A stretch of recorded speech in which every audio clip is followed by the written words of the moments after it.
and welcome to the DPLBR podcast. My name is Sean. Joining me is Marco Holton Berries. Mr. Berries, my man. How are we? Pretty good, Sean. It's nice to be sitting out here on the timber in the backyard. How much did this set you back, by the way? Look, the wood alone. There's got to be at least $300 worth of wood here. God, and then you got the nuts and the bolts. The labour.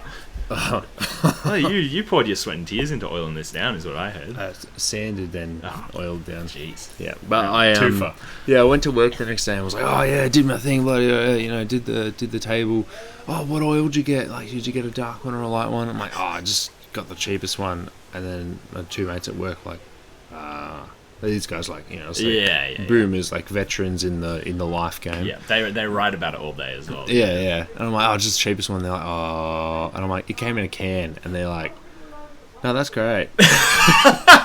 Like, this was spray oil. Wow. Yeah, usually when I say I oiled it down, people go, oh, good on him.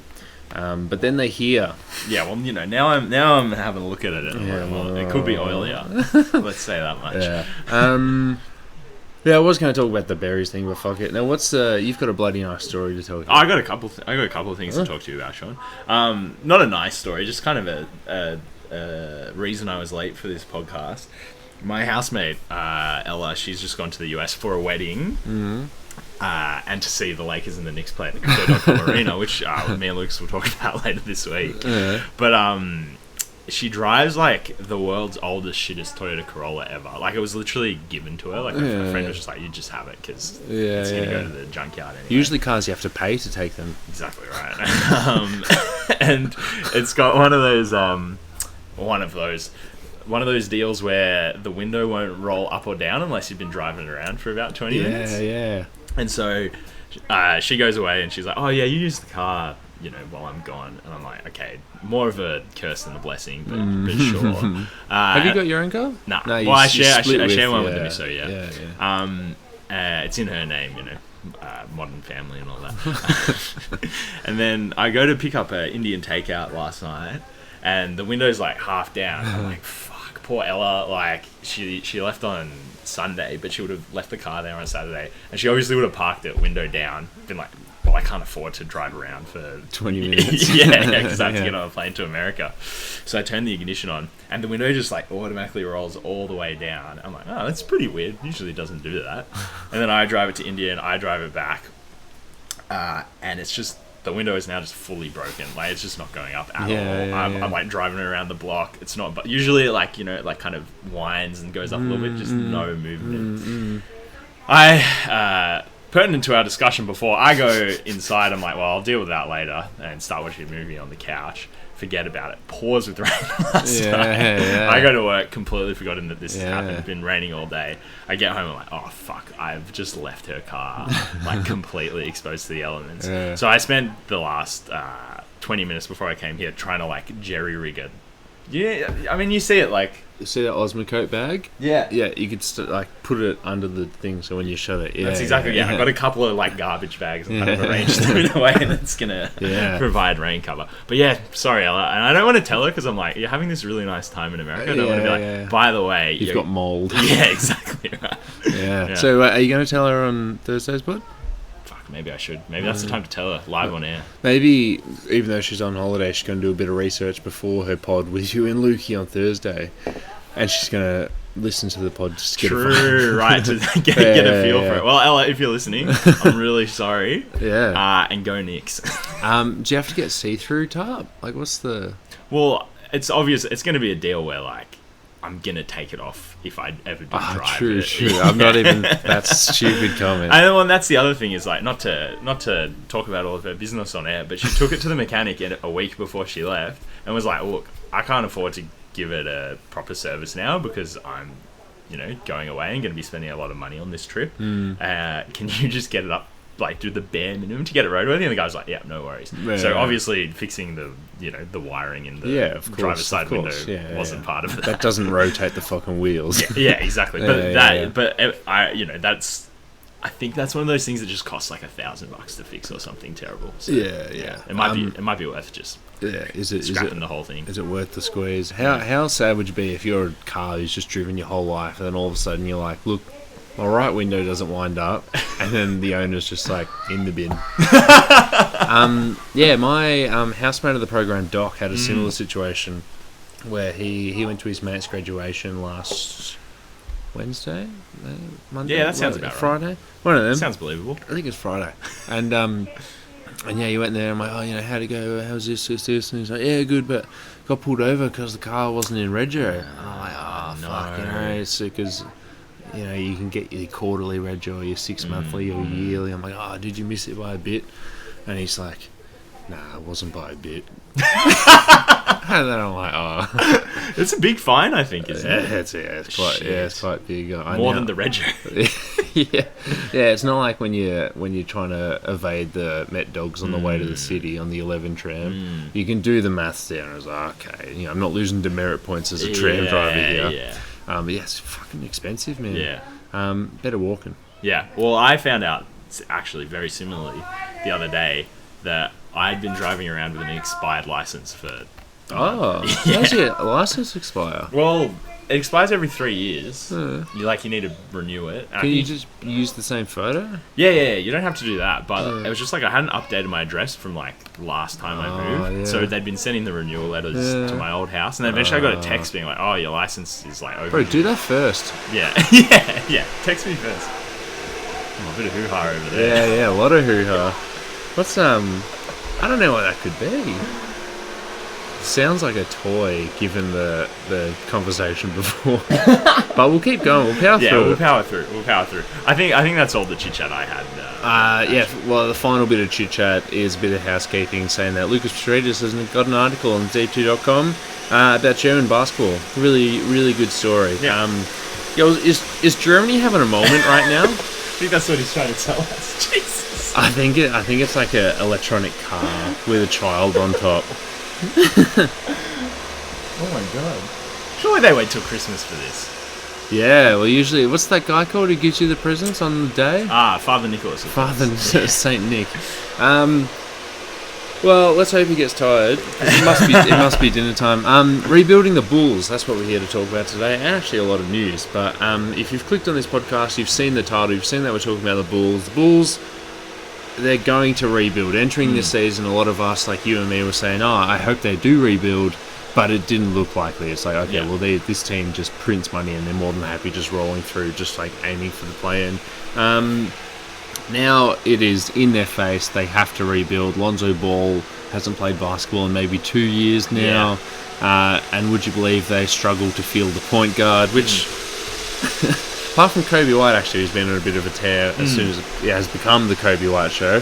But they have a lot of other players, namely Zach LaVine and DeMar DeRozan, who, if they are going to do a full tear down, they would need to trade those guys. And where do you want to start with, Marco? I just want to start with this one thing that's sort of been kicking around since... Because I think this started when like LaVine went on the trading block, and then, ipso facto, everyone else is on the trading block. Everyone else is available for purchase. But yeah, Arturas Karnisovas has one report where he seemed to think that he could flip LaVine for like a like player and then like make a run from there at the deadline. And that's obviously not going to happen and like not possible. Like there's like the team is terrible with LaVine in it. There's no way that you can like get a better player that makes you 20 wins better or whatever. Like I hope that's sort of the last gasp of Big Artie kind of clinging on to this, as you said, a team that's like not performing on the court but it's performing enough to make money. That player was Darius Garland here. Is that the guy, or is that I think that came out later as well, that they were like we're hoping we can swing Darius Garland into the LaVine trade. It's nuts. It's nuts. It's fucked. Like, I mean, it just really, before we get into this, it just pisses you off that dudes like this have a job. Like, this dude's making decisions for a basketball team. Like, I would sell both my kidneys to run a basketball team, right? Yeah. And this dude just gets to do it for whatever his resume is. Yeah. Well, should we start with Zach LaVine then? Yeah, we'll start with Zach LaVine. I think one more thing we've got here that you wrote. The 69-82 record since Lonzo Ball's injured on 14 January 2022. So almost 2 years. Literally, 23 months. I remember in December of 2022, the Warriors played the Bulls, and that was top of the East versus top of the West. December 2021. That's how that works. Well, and then Lonzo was injured in your matchup, like on Jan 14th. They were playing the Warriors, so it might have been, or maybe neither of you were top at that stage. But they've fallen so far. It's ridiculous. All right, Zach LaVine. He is owed 5 years, $215 million with a player option in the 2027 season. He's averaging 21 points, 5 rebounds, 3.4 assists on 44, 34, 87.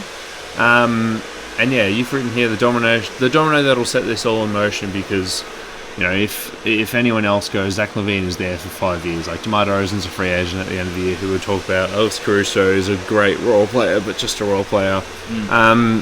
It sort of came out. Zach LaVine finally bit the bullet and said, "Hey, I want to trade. I want to be somewhere else." And then nothing really materialized for his services.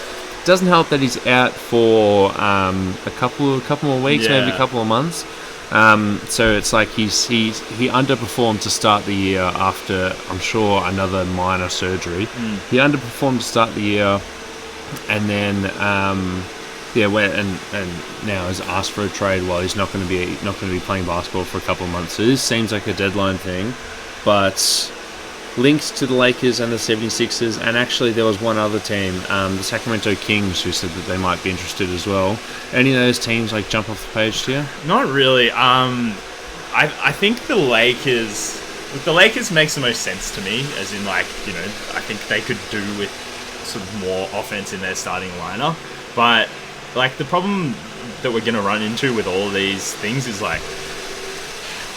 LaVine is sort of a player that every team already has, a ball dominant scoring guard / wing, not big enough to defend wings. He's not really a positive on defense either, and then he's just not really good enough to kind of justify upsetting whoever you have ahead of him in the offensive order.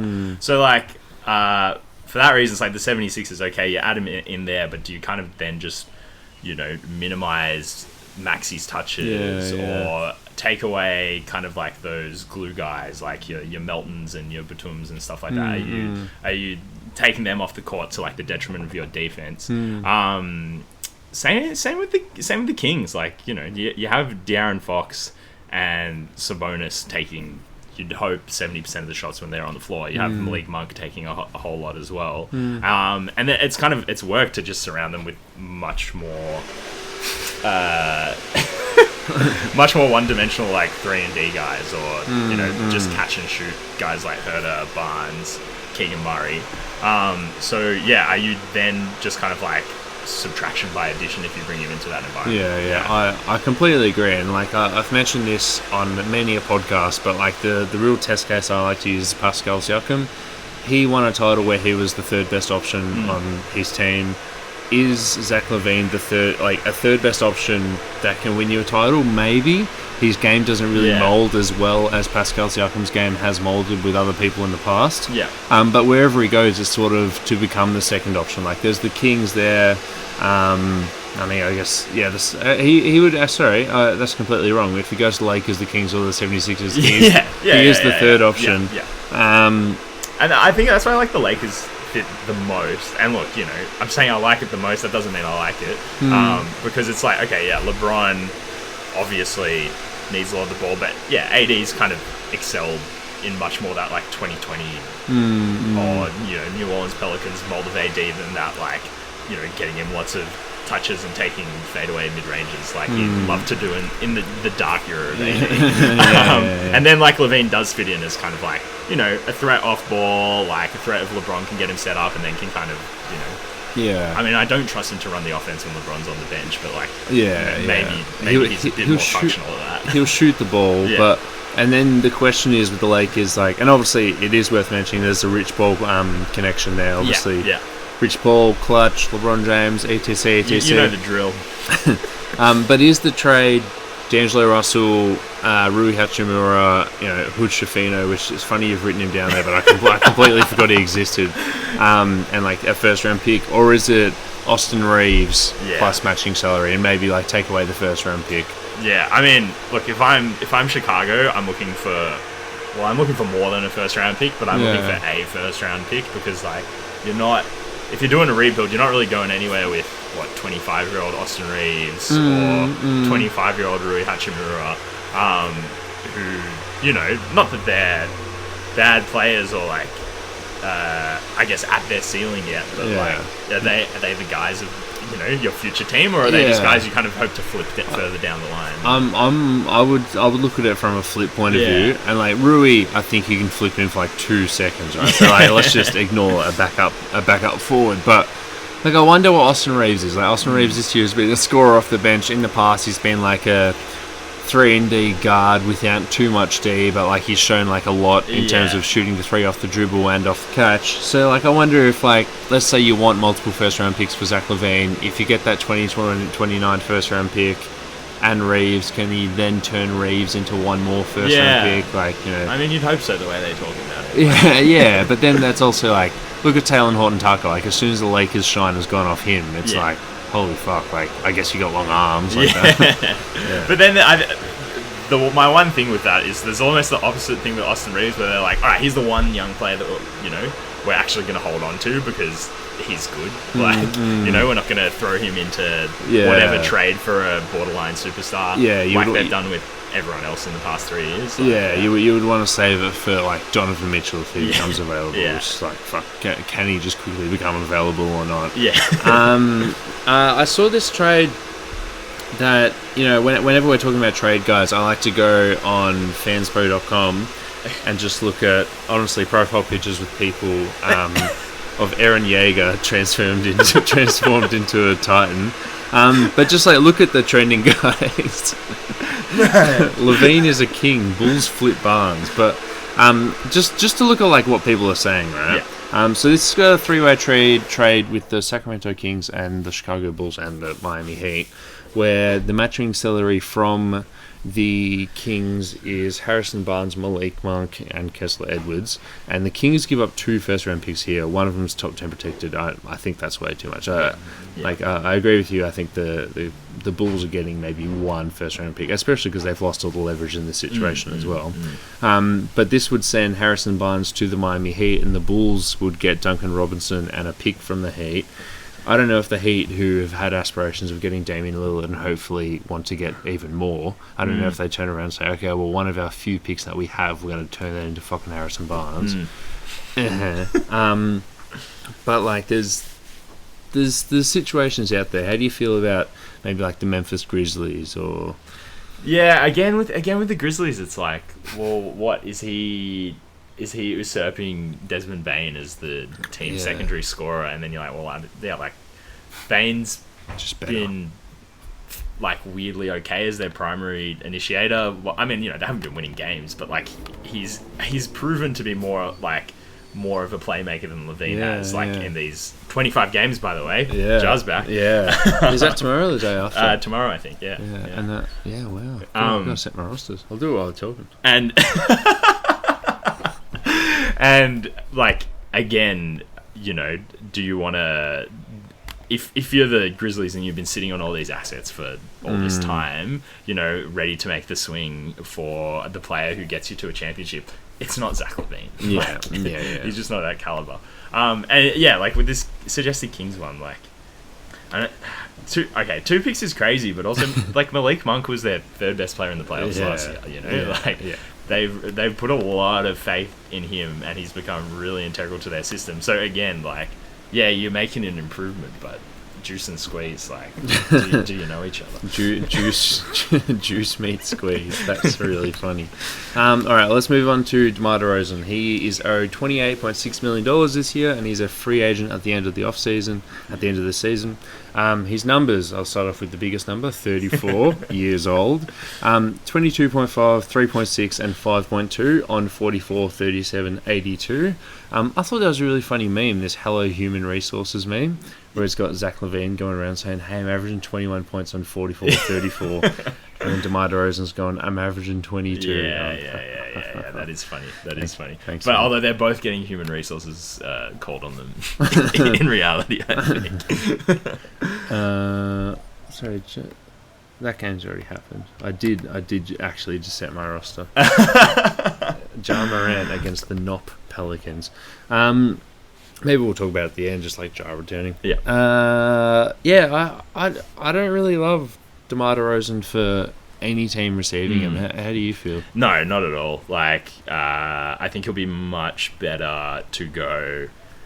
Well, I mean, for him to just go into free agency and just get signed anywhere for any amount of money, it probably isn't a concern for him. And then it's like, all right, well, now any team can have him. So, the team that needs him for whatever minutes requirement that they need him for can have him. Like the Lakers fit is not good. No, like, there's just no way he fits on that team. Like, I mean, he sells jerseys probably. Yeah. That's literally and they have trouble doing that. I think. You've put the Memphis Grizzlies here, which I don't hate, but again, like, I just think there are so many better options if you're the Memphis Grizzlies and you really have not the world in your hand, but you've got so many more options given the assets and the salaries you have. Like if Cat becomes available, they can give him like 5 first-round picks. Exactly. Right. I wrote the Grizz because I did this in 2K, where I traded the dead salary of Stadhams and Luke Kennard to get DeMar DeRozan. I looked at it like, DeMar DeRozan, like vet, get him in the room, tell Jar to stop shooting. Yeah. And you've got him next to Jaren Jackson. Like, Jaren Jackson lets you like bring in, like, it's sort of like it's a team building philosophical discussion where it's like, if you've got this really versatile 5, should you just bring in maybe a bad fitting 4? Yeah. Or should you maximize your talent, just get shooting at all 5 positions? Well, I'm of the, and this might be spilling the beans a bit. I'm of the opinion that you get in a bad fit 5. And then Jaren Jackson can play the 4. Can clean up at the 4 because he just hasn't been good at the 5, like in a full-time role. Yeah. Especially like because you're right, like he can definitely paper over DeMar DeRozan's lack of size, lack of defense, being 34 years old, and lack of shooting. But then like also, is he going to be getting fouled out every second game? Like, because that is what's happened in pretty much any period he's played without Steven Adams. And then like now when he's playing with Bismack Biyombo, he's actually just not. He's done that kind of like Giannis thing where he's like not defending that well because he's having to focus on being an offensive player so much. And then it's like, oh, okay, cool. So he's only averaging 2.8 personal fouls per game or whatever. Yeah. But like he's also not having the impact he's having on defense usually. So I really don't like any. I really don't like any move that puts Triple J at the 5 full time. Yeah. I mean, it worked great on 2K. But I completely agree with you. Like, I don't like that one. Another one is the Miami Heat. He works well with Bam Adebayo. But just to make the money work, I think it has to include Kyle Lowry. Yeah. I don't think there's a machination where, like, so it'll be Duncan Robinson plus 10 more million, and that would have to be like Triple J, who's getting 6. And like 3 minimums, and again, do you want to give those guys up for DeMar and then DeRozan? that's before we even say picks, right? Which I think people are going to be surprised at how cheap and gettable DeMar DeRozan is just because he can be a free agent. And 100%. There might be a situation where DeMar says, like, let's say there is a team that puts their hand up and say we really want him, and then he says, oh, okay, they really want me, which means they're probably going to re-sign me. So then he just says through league circles, I'm not going to sign an extension anywhere else but New York, for example. So that's going to happen, and all of a sudden that team, let's say it is New York, they're just like, okay, well, our offer's just shrunk, but there's nothing you can fucking do. Yeah, and if you're the Bulls and you're not trying to win games for the rest of the year, and you can either have no DeMar DeRozan on your roster at the end of the year or no DeMar DeRozan and a second round pick. You're going to take option. I I don't know. It would be a very Miami thing to sign him and then have a deep playoff run with him. Yeah, but because of the new CBA, Yeah. if you're over the cap, you can't sign a player who's making more, if they get a buyout, who's making more than the mid-level exception. Right. So, like, they couldn't have signed Kevin Love last year. Yeah. And now they can't sign DeMar DeRozan. Damn. Which, So they have to lose that salary to get him in, basically. Yeah. And it's another philosophical discussion where if you're Kevin Love of old, if you're Blake Griffin of old, and you're like, look, Detroit's shit, but I'll just cash out and I'll fucking join 2 title contenders at the end of my career. You're now going to have to rethink that discussion and say, oh, well, look, I'll get my cash now, but you're kind of stuck there. Unless you want to join, like, the 1% outcome of an up-and-coming title contender who happens to not be over the cap. That's not going to happen. Even those players that nobody really wants can't get to get to a contender by the like deadline. Marvin Williams to the Bucks years ago before he retired. Let's just say prediction. Where do you think DeMar DeRozan's going? Or is he going to finish this season? I think he might finish the season with the Bulls because I don't know. Like he's making, because of all this CBA stuff, he's making too much money, for anyone to want to give up the salary for him, because it's like there's dead salary, but like I think you'd rather D'Angelo Russell than DeMar DeRozan at this stage. Definitely, because it's like, and then because if they do that trade, then it's like, okay, Austin Reeves your starting point guard, who's your backup? I guess Gabe Vincent's still there, but Chris Paul for DeMar DeRozan? No, I got to drive, man. I better not. I'm just looking through every team in the playoffs right now, which doesn't include Chris Paul's team. There's just such a great reason for them not to do it. Like Indiana, too old. Cleveland, you've got a couple of 5/4s. Oh yeah, no way. Atlanta might be able to. Yeah, I wouldn't hate that. And what's the matching salary there? Is it Clint Capella and then you solve your center log jam, which we talked about 3 years ago on this very podcast. Bogdanovic, but they just extended him. You do add one more guy who needs the ball to do anything on offense. Yeah, but that's right. Yeah, you know what? Actually, DeMar might open up some off-ball opportunities for Trae Young. They can near match his salary with Clint Capella and Patty Mills. Or if it becomes a bidding war, which it won't, Patty Mills and DeAndre Hunter, and then hopefully the Bulls are like, ooh. They would say yes to that, I think. Yeah, I mean, they've got Pat Williams on their team. I haven't given a team. You gave a team. You said the Bulls. I think I will say Atlanta. The Atlanta Hawks. All right. Now, I can respect that. For the best trade asset, oh my god, you added a Vucevic fucking tag. That's crazy. Alex Caruso, he's owed $19.3 million over the next 2 seasons. The last year's partially guaranteed, but that's going to be guaranteed because he's very good at basketball. Averaging 9.3, 3.2, 2.2 on 54, 47, 77. What's the, oh my god. It's just good shooting, man. Yeah, it's great shooting. 29 years old. He would improve every single team in the league, and especially improve contenders who need just a hard-nosed dude who can do things. Where do you want to go from here? Well, I want to start with what his maybe his starting value is. If they do want to deal with him, because it feels wrong to say that he'll get a bigger package than Levine, but he might. Yeah. He very well could, especially because not only is he maybe more appropriate for a contender or for someone with assets, but multiple teams want him and they could get into a bidding war over him. So I don't know. What do you think? Do you think you could swing 2 first-round picks for Caruso? Or is that crazy?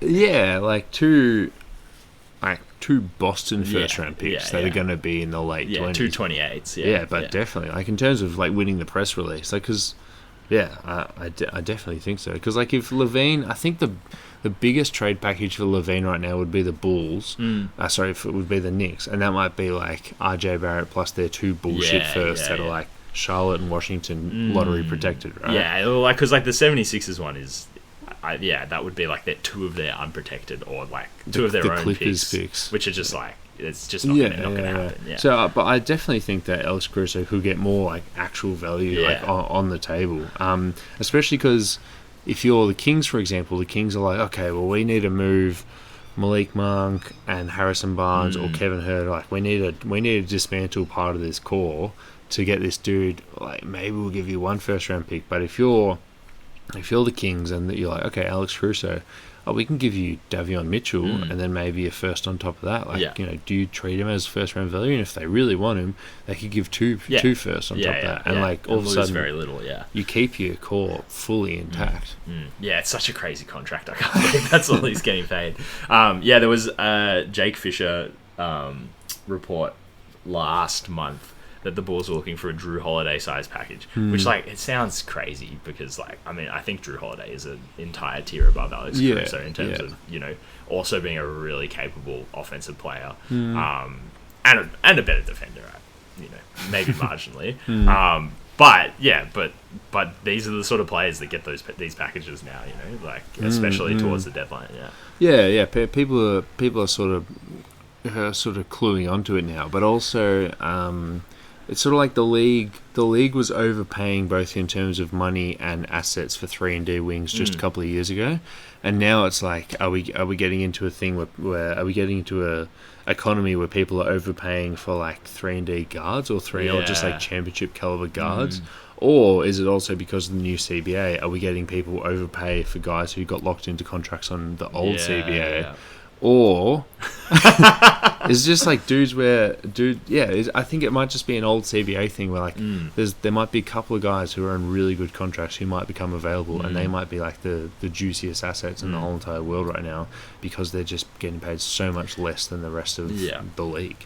Wouldn't it be crazy if Drew Holiday wins 2 titles like the season he gets traded for like a pretty knock your socks off package? And it's just confirming about. Let's get into some Alex Caruso teams. You can run us through them. Well, I opened with the Lakers, and I hate to do it, but like they're in every discussion. I think it's a really good fit, as in like he'd be like a better Dennis Schroeder from their playoff run last season. But like I just don't think they have the chips to come to the table for a Caruso trade. Like it's like a 29 first. Yeah, and then you probably have to. Well, then you probably have to throw in one of your actual good players like Reeves or. That's probably it really. And I don't think the Lakers pay that price. I think their offer would be Rui, Hood-Schifino, and a first. Yeah. But that's a like for like offer that I put down for Zach LaVine. But also some of the teams that we're going to talk about, like the Milwaukee Bucks, they just need that final piece to tie it all together. Like the Lakers need a bit more than that to become bona fide contenders. The Dallas Mavericks, again, I think it's a really good fit. Like they're ranked 22nd in defense, but they're top 3 seed at the moment. Got blown out by the Nuggets today, but they were without Derek Lively and Curry. I think. And they have a bit of a logjam at guard, I guess, with Kyrie and Luka, and then Dante Exum's been playing really well for them. Yeah. But again, I also like Jaden Hardy. Yeah. Each to their own. But I don't think you say no to Alex Caruso because Dante Exum's had a couple of hot shooting games. Yeah. But in terms of, do you say no to Alex Caruso because he's going to cost 2 first-round picks, and it's like, well, let's just keep Dante Exum. Which it might be just the easier thing to do. Yeah, and I think the Mavs are. I think they're in a weird position where the picks, because of the Stepien rule or whatever, the picks that they can trade are like very, very. So there would be swaps, and the Bulls are like, "What the fuck are we doing with the Mavs swap?" Yeah, exactly. Yeah. The team that's gonna have Luka for the next. Well, let's wait and see. What do you think about the Mavs? No, I completely agree. It's like, it's they can probably win a trade, but then it's like, well, they need an upgrade at the 3, not the 1. They've got some quite good point guards on the team. I'll say the next team, the Golden State Warriors. Great fit. I think he fits on 30 teams actually.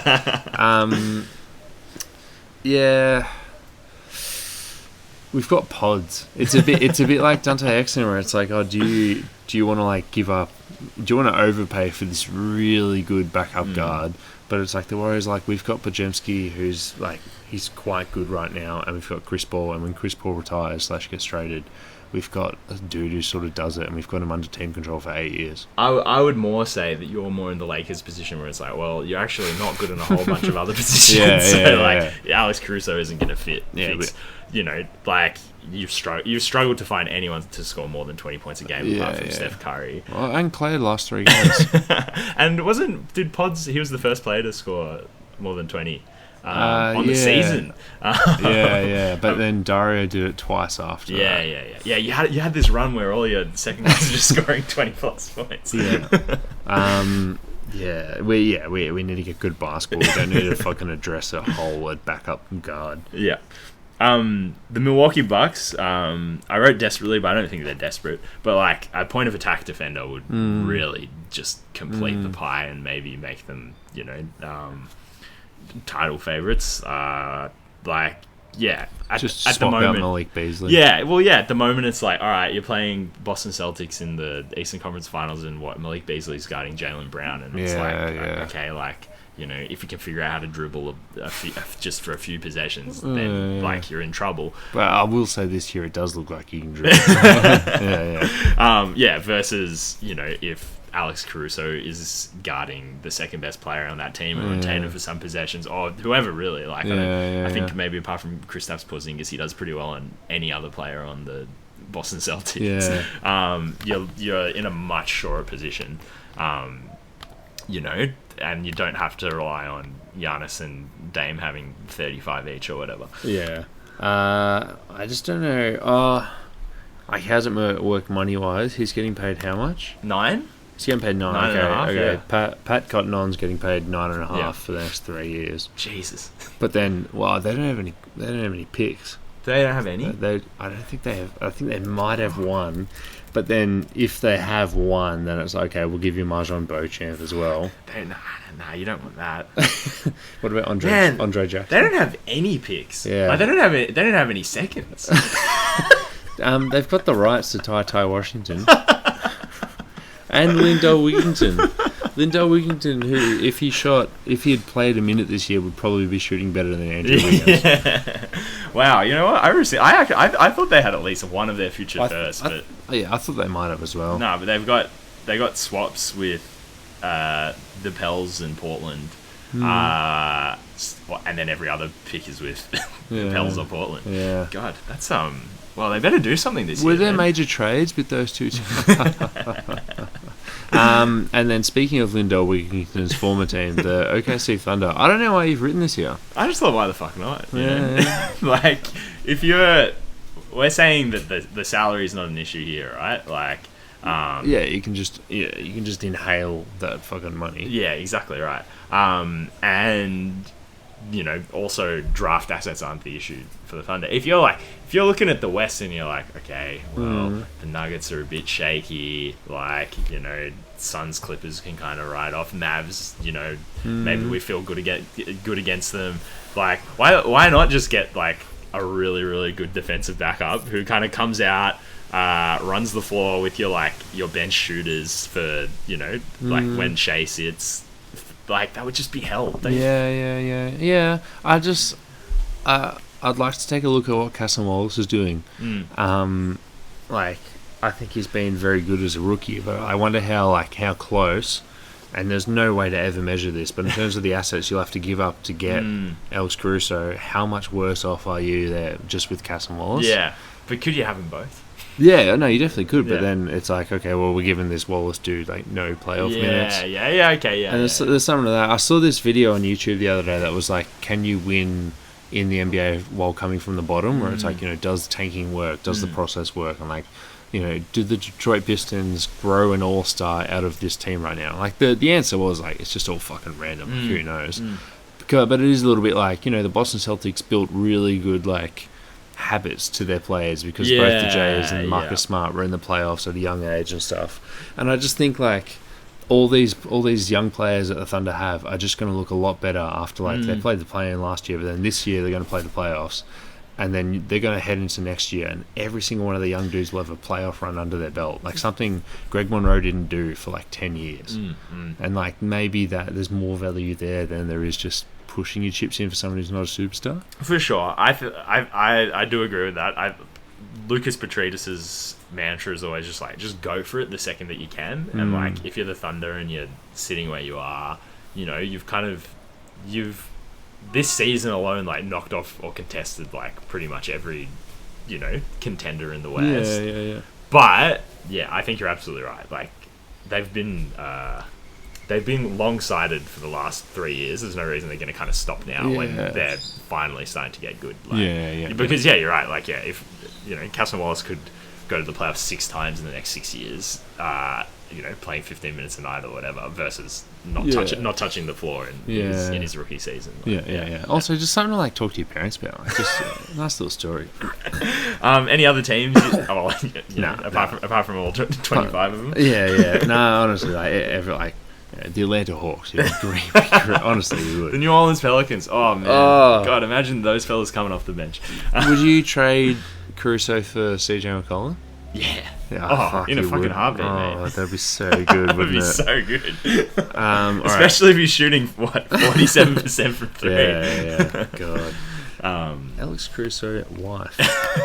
Who's this next guy? the white CJ McCollum's wife. Nikola Vucevic. Look, you know, I think this guy's, he's not really jumping off the page in terms of he's not. trade destinations. He wasn't on the page like 7 hours ago. But I did want to mention him just because I have one destination that I think could be interesting for him.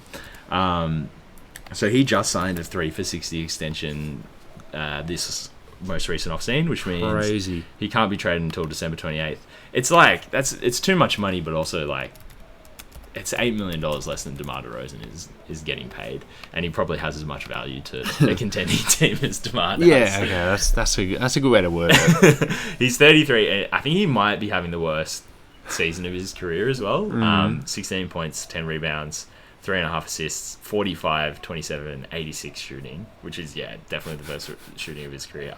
I don't think anyone wants him, and he's not. His name hasn't been in any contract talks. In any trade talks as of yet.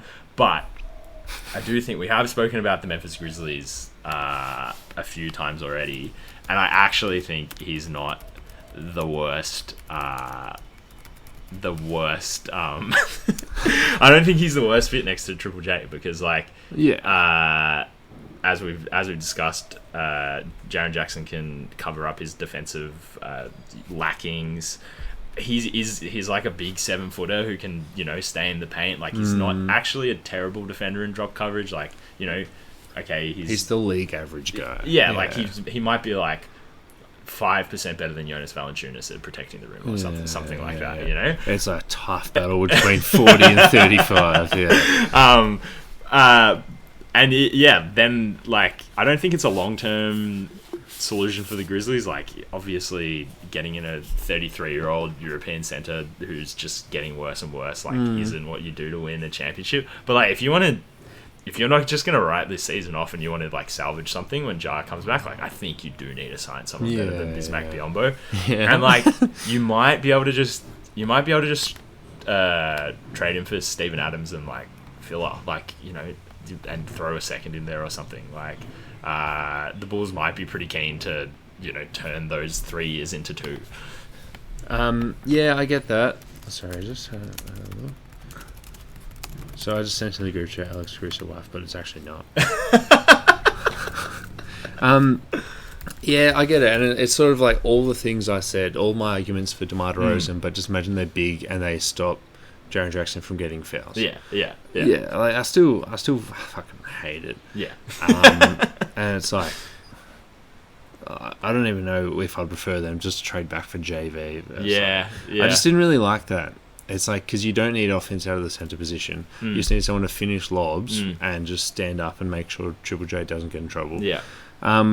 My name is the Charlotte Hornets, or the Charlottesville McHornets, because I just really, like, I know they've got a few prospects at the 5, but I just don't give a fuck. Every single time I do an NBA minor league and I use Charlotte Hornets, I always just get an offensive center. I think the theory of just like, you've got this young team that, you know, doesn't really have an identity, doesn't really know who they are, but you know you've got that young point guard who can just run a million pick and rolls and can just get anyone the ball. Just getting like some veteran, like Nick Vujicic, who's just going to be able to catch all the fucking beautiful passes that LaMelo Ball throws him. Yeah. And it's Good just hands. good hands. Just like get a few more assists to LaMelo Ball. Just get him used to like running pick and roll with like a dude who can actually catch the ball. And also like Nick Vooch, like I know it's just like his stereotypes, like European dude who can pass, but like he's not a stupid passer. Like for a starting center to have 3.4 assists per game, right? I think that would just be like a little bit better for the ecosystem. They might win 39 games instead of 35, but that's what they want.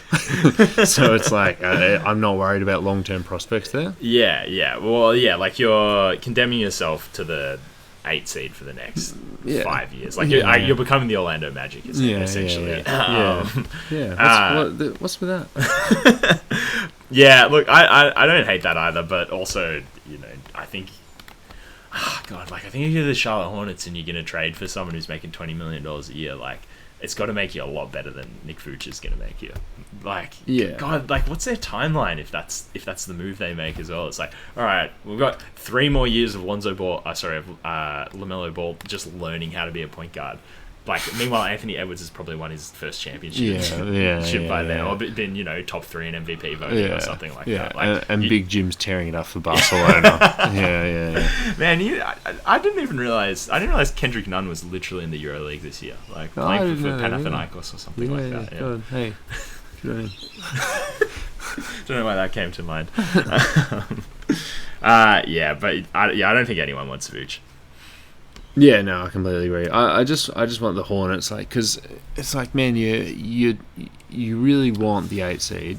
Just do it like the way everyone else has done it. Just get an offensive only center, and it's like it'll be fun. Like you had Big L. Like just do it again. Kobe White. Point guards take the longest to develop out of any position. And none of us on the Deep Down NBA podcast ever ruled him out in terms of being a capable point guard in this league. Kobe White signed a 3-for-36 contract in the off-season, and I thought that was bad. For the Bulls. For the Bulls. It looks pretty good. Yeah. He's averaging 17.3, 3.8, and 4.7 on 45, 43, and 82, taking 7.6 threes a game. You've written down here, over the past 8 games since the Levine injury, he's averaging 25 points, 6 assists, 6 rebounds on 49, 49, 81. What number does it start with? 5 if you round it up. You've written a great question here. Is this the guy that you keep, or do you cash in on his value at high? What do you think? Yeah, it's tricky because it's like, if you're tearing the team down, you do have to have some basketball players left over. Yeah.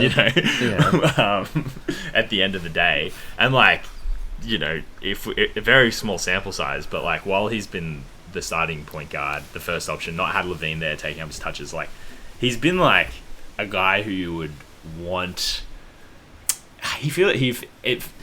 If I twist my mind into shape, he's like the perfect guy to be there while you're shit, but he can still like develop and average like 25, 6 and 6, and then when you get the first overall pick, and then 3 years down the track, maybe he's actually like a good second guy next to whoever that guy is. It's a lot like Anthony Simons right now. Yeah, that's exactly what I was thinking. Yeah. And then that makes me think it's like, all right, okay, but then like, what is Anthony Simons' ceiling? Like, the Portland Trailblazers actually aren't, on paper they should be a lot better than they are, and he's still having a time of it. Like I think he's averaging like 27 points on the season or something like that. And he missed a lot of time of it. Yeah, and they're like, they're just not even in the play-in conversation basically. Like basically any team that's under 500 in the West is like so far off the mark right now, and the Portland Trailblazers are very, very under 500. So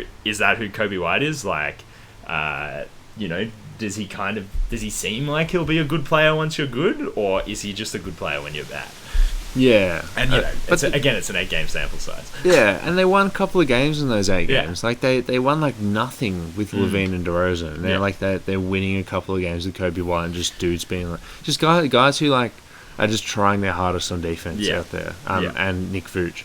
I don't know the answer to the question. I'm going to lean no, because there's a little bit of Devontae Graham in there, where it's like... 7.6 threes a game and you're hitting 50% of them. Like that's going to help a lot. Yeah. And Devontae Graham went on a hot streak for like 1.5 years. So I fully expect Kobe White could do this for 1.5 years.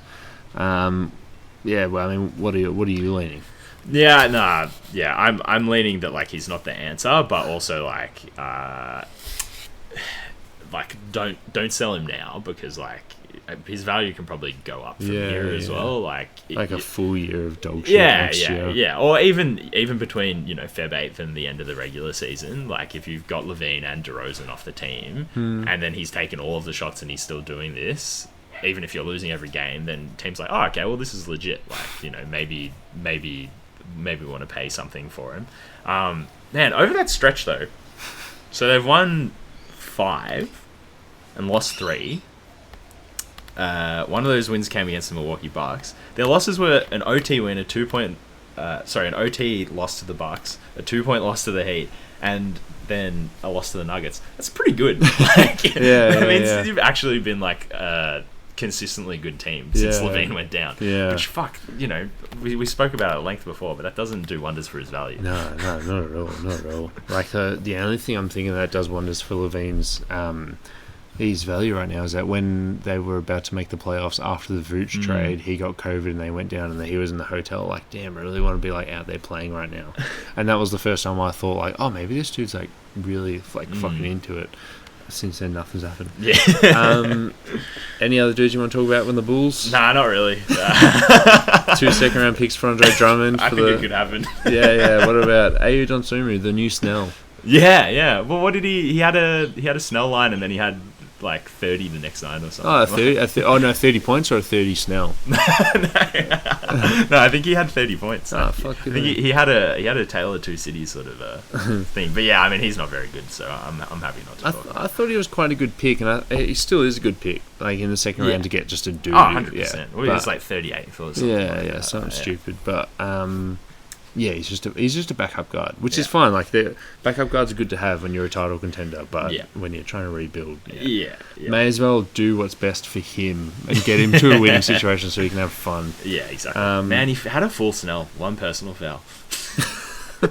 +2 in the box. +2 in the box score plus minus there. Yeah, good guy. Before we talk about news, do you want to take a quick break? Sounds good. This episode of The Deep 2 is presented by Gelateria Bico, the official gelato of The Deep 2. Gelateria Bico, handmade gelato in the heart of Brunswick.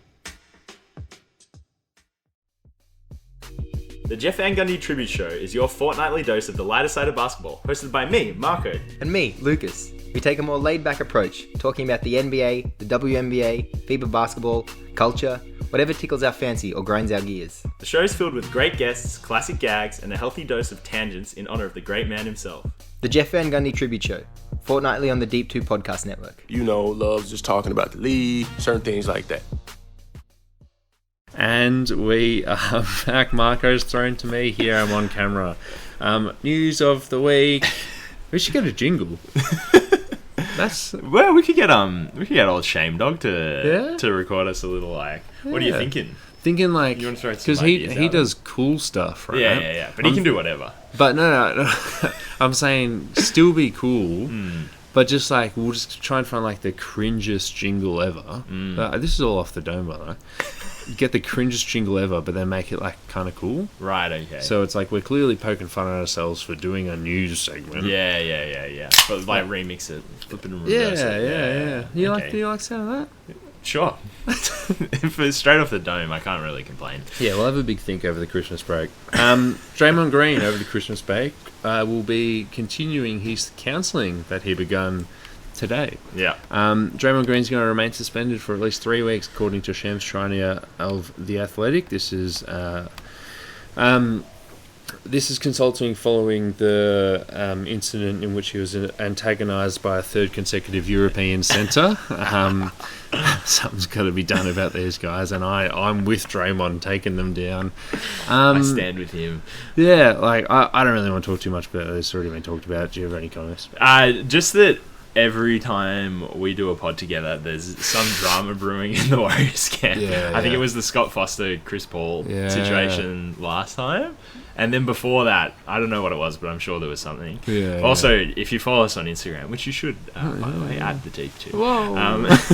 You would have seen when I was editing the newsletter for this week, which you should also subscribe to. The headline from last week was Draymond suspended, giddy allegations, and Levine on the trading block. So that was pretty much par for the course for this next newsletter. That was so funny. One thing is that Draymond, the players' union was going to pipe up and say, you know, we like the players' union rightly says, what the fuck's an indefinite suspension? Like, that's horrible. Yeah, and then they realised it was for Draymond, and then now Draymond said to them, I'm happy doing this. Okay. I'm not going to bring a case to the league, so you can't. That's very cavalier of him. Very cavalier of him, but also like, you know, Danny LaRue was talking today on his podcast saying that the league's a little bit like, oh, cool. Well, now we've set a precedent, which I don't know if it is because Draymond had to consent to it. Yeah. How often are you going to get a guy who's part of his own union say, I'm not going to ask the union to step in? And he's pretty generally unprecedented, you know? I don't know. I mean, I'm certain I'm wrong, but like he gets suspended all the time and in a very particular way, and then has a very particular like public persona that I don't think there's like a sort of like for like comparison to what's going on with Draymond Green. Yeah. Warriors pod Light Years yesterday was talking about potential trades with the Cavs because the Cavs need to perform immediately because there seems to be this pressure for Donovan Mitchell, and the Warriors need big help. Yeah, help in a big way. So, what, a Draymond for Jared Allen sort of deal? But with Evan well, it's not going to be Evan Mobley. Yeah, Draymond for Jared Allen. Yeah, cool. Throw Kevon Looney in there as well. Maybe he's a backup because we can't actually have one centre. Anyway, I don't want to talk about that. It's all hypothetical. It's very light years. It is very light years. Next piece of news: the Celtics, Thunder, and the Mavs have shown interest in Isaiah Stewart, coming from James Edwards of The Athletic. The report says that the Detroit Pistons have come to the realisation that they're dog shit at basketball and they're making everyone available, and that beef stew is garnering the most interest on the trade market. And I sent this message into our group chat, and you put it really well. So, do you mind explaining why beef stew is getting the most interest? What did I say? just that he's locked down for 4 years. Did you say that, or did someone else say that? I can't remember what I said now. Just because he's on a 4 for 60. Yeah, I just think it's like. Okay, well, so firstly, garnering the most interest is like the operative phrase here, you know, where it's like, okay, who else is garnering interest? Joe Harris. Monty Morris hasn't touched the court. Yeah, well, Joe Harris has barely touched the court as well, hasn't he? Yeah. And he's been bad pretty much since Brooklyn. And, you know, like he's definitely not... he's not going to be a starting center. He's not going to be he's not going to be like a real... huge minutes getter in your rotation, but like you are locking down a guy who can play the backup center, who can like guard bigger bodies for a long time. I don't think it's a very good contract, to be honest, but like at least you have him on your team, you know, and you don't have to worry about that anymore. But like I don't really know why. I don't really know why all these teams are showing all this interest in it. I mean, we debunked the Thunder because they've got Jay Will coming off the bench for Chet Holmgren, so they shouldn't be interested in a backup 5. The Mavs, the Mavs sort of interested in everyone that isn't a point guard. Yeah, I mean, it's like, okay, you're saying like, okay, Dwight Powell's too old. Let's get like another Dwight Powell for the next 4 years. Yeah, it is interesting. Like, Cap's going up, 4 for 60 might be like, okay, backup money, but like, watching the Denver Nuggets have always needed a backup center, even with when Mason Plumlee was there, right?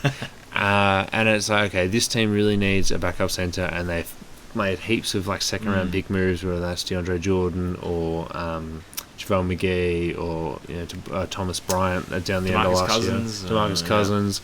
And it's okay. Well, if there was a trade where the Denver Nuggets could get beef stew, do I sit there and go, oh, well, they've got their backup 5 for the next 3 years, 4 years? I don't think so.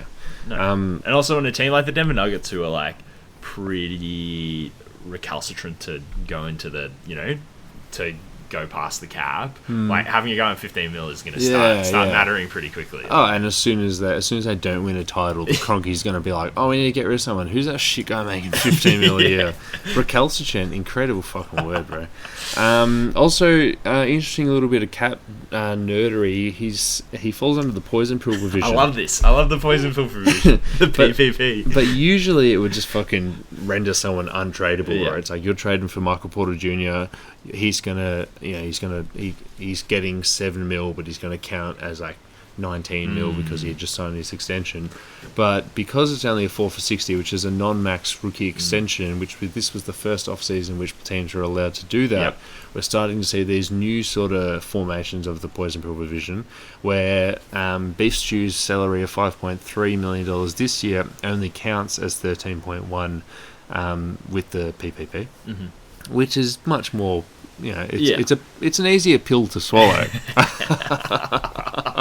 But that's pretty cool because if you're the Boston Celtics who want to trade for this guy and you have to give up $13 million worth of salary, and I think the Boston Celtics created a massive trade exception when they traded Gallinari? Yeah, Gallinari was part of the Zinger trade though. No, wouldn't have been him. But anyway, Peyton Pritchard and that trade exception. Grant Williams, yeah. Which is $6 million. Yeah. So Peyton Pritchard and the Grant Williams trade exception almost gets you there. It'd have to be something else. Well, they've got some other. They've got a bunch of trade exceptions. Justin Jackson, Noah Vonleh. Does it equal towards $3 million? That actually. You can do it. Yeah, you can do it. That's for sure. the deal. Okay, and then all of a sudden, all your trade exceptions in Peyton Pritchard. Yeah. But then, in terms of like on the actual like salary that the owners are paying, it's only $1.3 million more. Yeah. So once they make the trade, he still gets paid that 5.3. Yeah. And then they've got Al Horford's going to be 38 next year. Yeah. And then they'll have an Al Horford replacement, but like the worst possible version ever. He's not an Al Horford. The 13.1 that he will receive, pretty similar to Steven Adams' 12.5 as well. So, again, if the Memphis Grizzlies want to get a bad, a not very good centre in to replace their not very available centre, and I guess Steven Adams could probably just sit on the bench for the Detroit Pistons, through 2 years of injury. Yeah, him and Jalen Duren. Yeah, and the Grizz have a hole at guys who have antagonized LeBron in the past. So with Dylan Brooks leaving. Next piece of news: Larry Markin hopes to remain with the Jazz. Coming from Sam Amick of The Athletic. Read that Larry Markin is prioritising an extension and cash in his next deal. He's likely not an all-star this season or making All-NBA, so he's not going to be eligible for the Supermax, but he can sign more with his current team. And I'm guessing his agent did a nice little scout to see if there are any other teams out there who would like to trade for him and promise an extension in the off-season. Yeah. And for some reason, I think he's come to quite a tepid market. So, he's sort of doubling down on the Jazz. That's me being DeAndre Ayton, devil's advocate, DA. Yeah. He could also just, actually like this fucking place. Yeah, I think we spoke about it. I certainly spoke about it when I wrote about him last year, but I think we probably have spoken about it on the pod where he's a weird player to trade for because it's all right, he's really good as the main guy on this Jazz team, but this Jazz team's also really bad. And now that sort of shine has worn off that run that they did at the beginning of last season, where it was they're weirdly in the playoffs right now. They're going to fall off for sure, but they've put together this really good run. Will Hardy, and this season it's all right, well, they're just bad and he's just pretty good. Yeah. So he's just he's a very weird player to want to trade for if you're a contender, because they're I don't know, is he going to fit if now he's taking more catch and shoots again, or if he can only play to his offensive strong suit when our two best players are sitting on the bench. The thing about being 7'7" and not really being able to defend any position is like is Not also a problem if you're a contending team. So yeah, like I'd be pretty cynical about it as well, and be like, like the Jazz can give him more money, and they're probably happy to hold on to him for. Yeah, and if you're the Jazz, like, look, I said I'm not going to read any of his quotes, but they're really nice quotes about how like he likes it here and stuff. Yeah. But like, you know, he said like he really likes what they're building in Utah, and it's like, okay, you've got Keontae George. You've already got John Collins on the trade block. You got Walker Kessler. Oh God, how funny is that? Yeah, fucking cop shit. I think Jordan Clarkson's finally on the trade block as well. Remember when the Phoenix Suns were like really interested in him, and it was like, well, that's going to happen, and it just didn't. Yeah, but now it can't happen. They could probably use him as well. Do you think Beal would agree to be traded to the Jazz? Yeah, he loves over there. Drinks oil.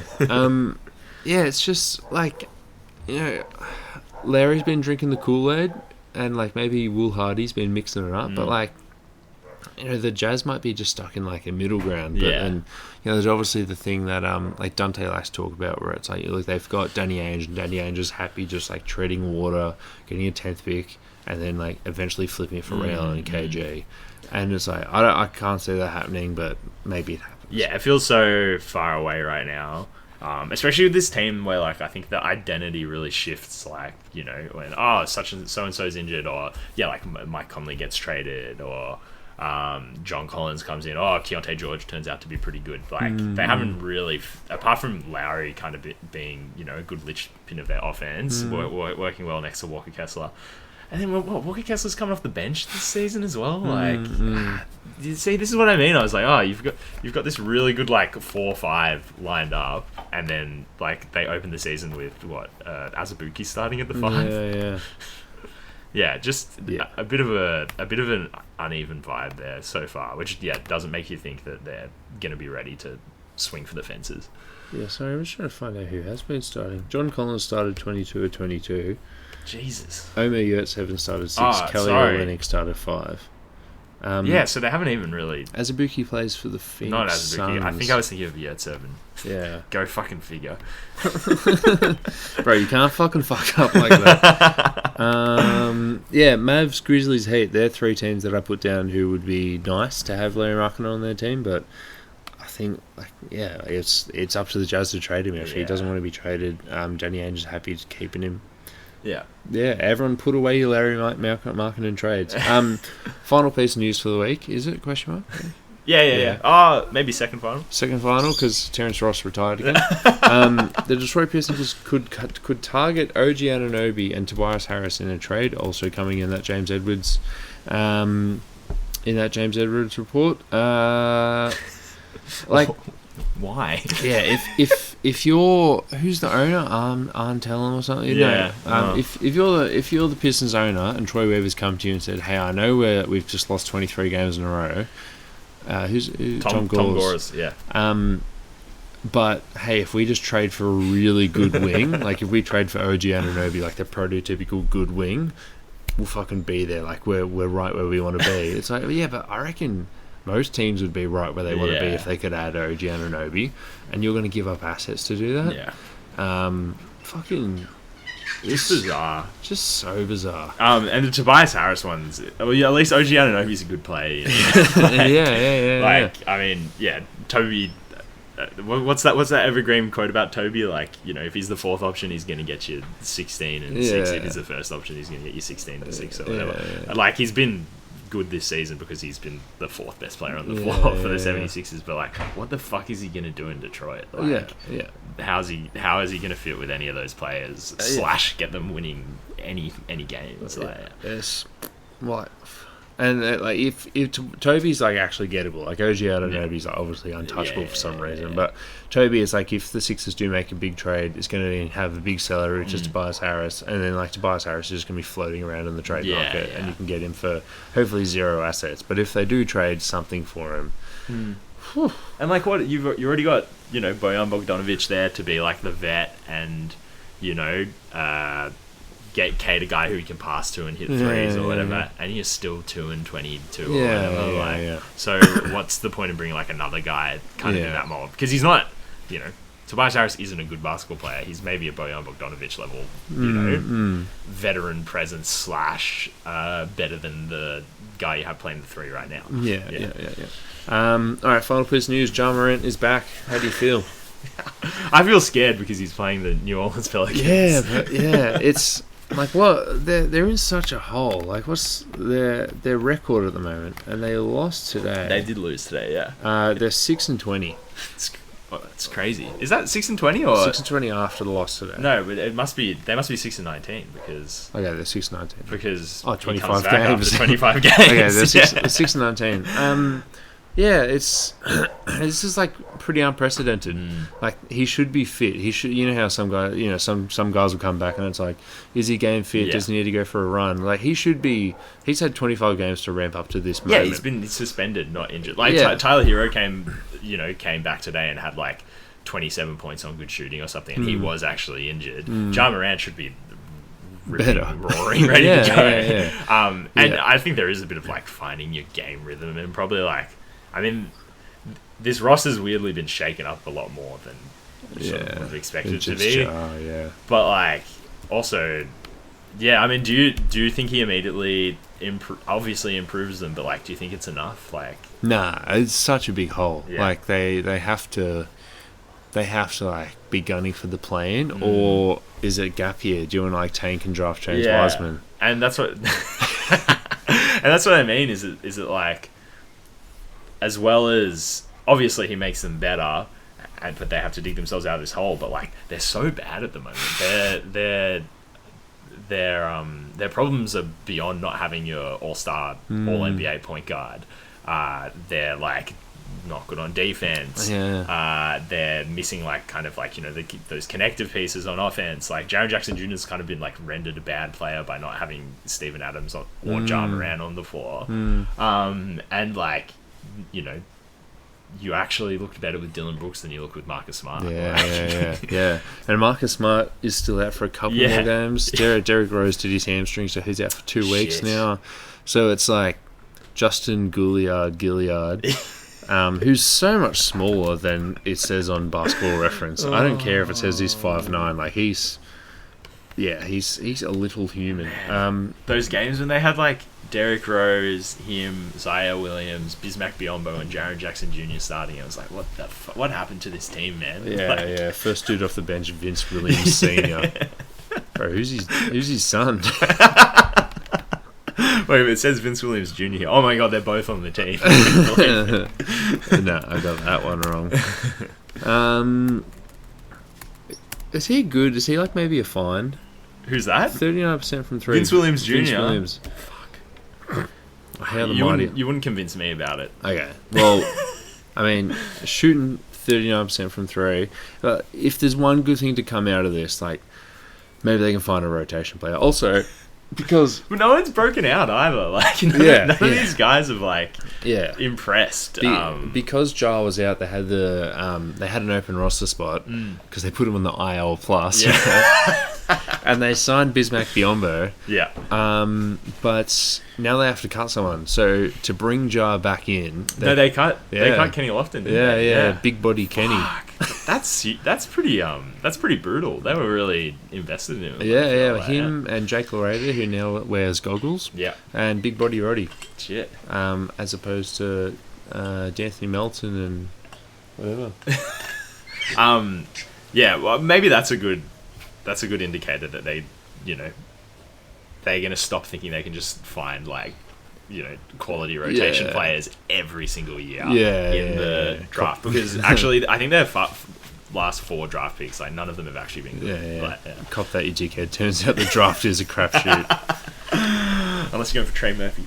Oh, no, you guys have a great draft record. Yeah, thanks, man. And Kira Lewis Jr., you drafted Kira Lewis just so you could trade him for nothing this year, so you could duck under the tax.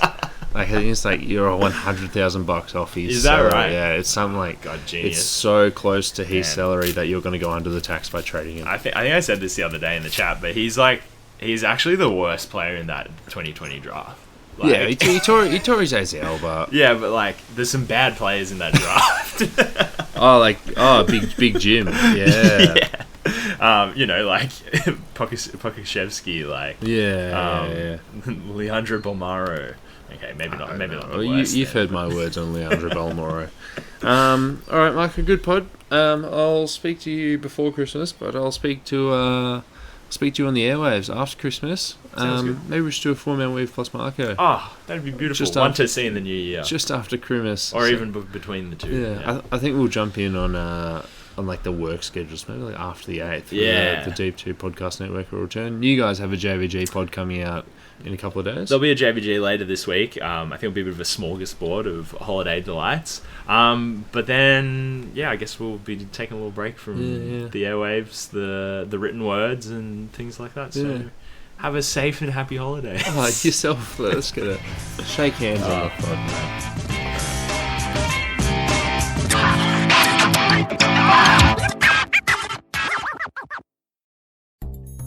You want to talk WNBA? Maybe some WNBL? Australian Opals chat? Heck, even dabble in some EuroLeague? Find the W Basketball Show on the Deep 2 Podcast Network.